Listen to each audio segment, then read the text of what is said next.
Tilapia. Some folks sings its praises, highlighting its health benefits, while others are more cautious, pointing out potential risks of tilapia.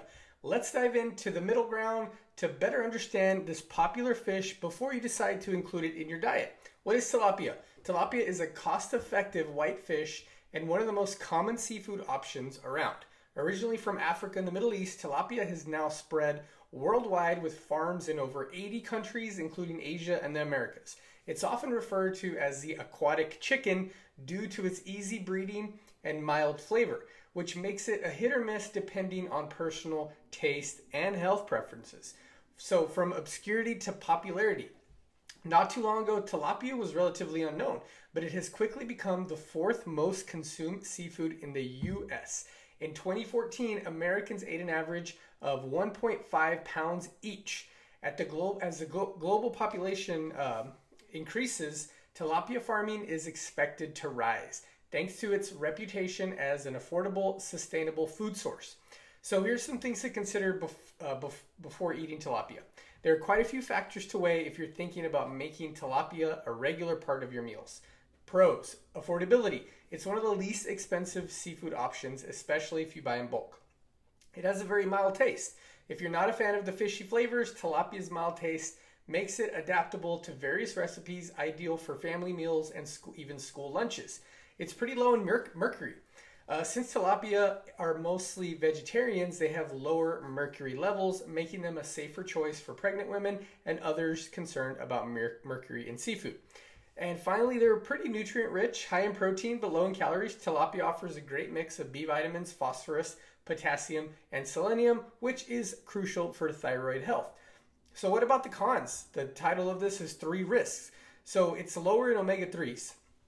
Unlike fish like salmon, tilapia has fewer omega-3 fatty acids, which are crucial for heart and brain health and help reduce inflammation by keeping your omega-6 to omega-3 ratios low.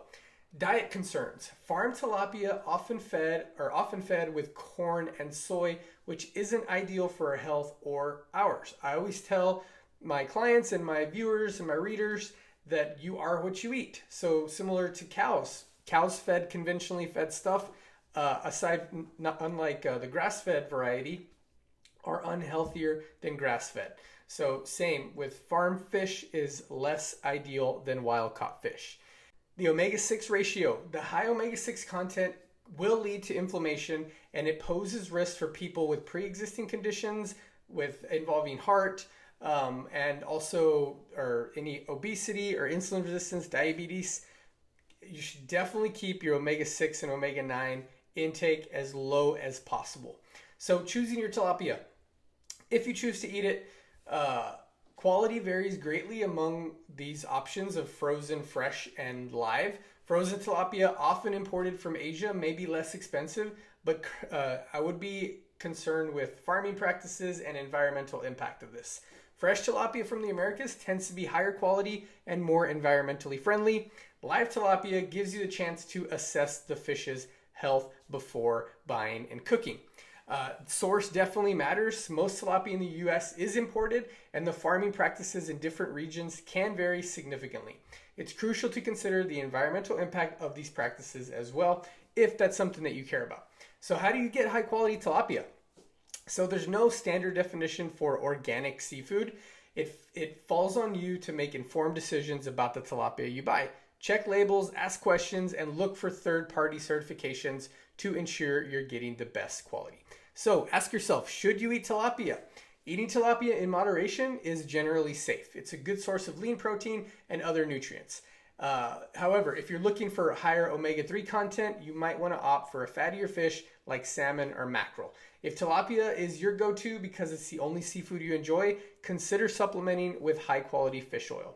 While tilapia won't transform your health, it won't necessarily wreak havoc on it either. Quality and sourcing are key, so be mindful of where your fish comes from to make the healthiest, most sustainable choice possible.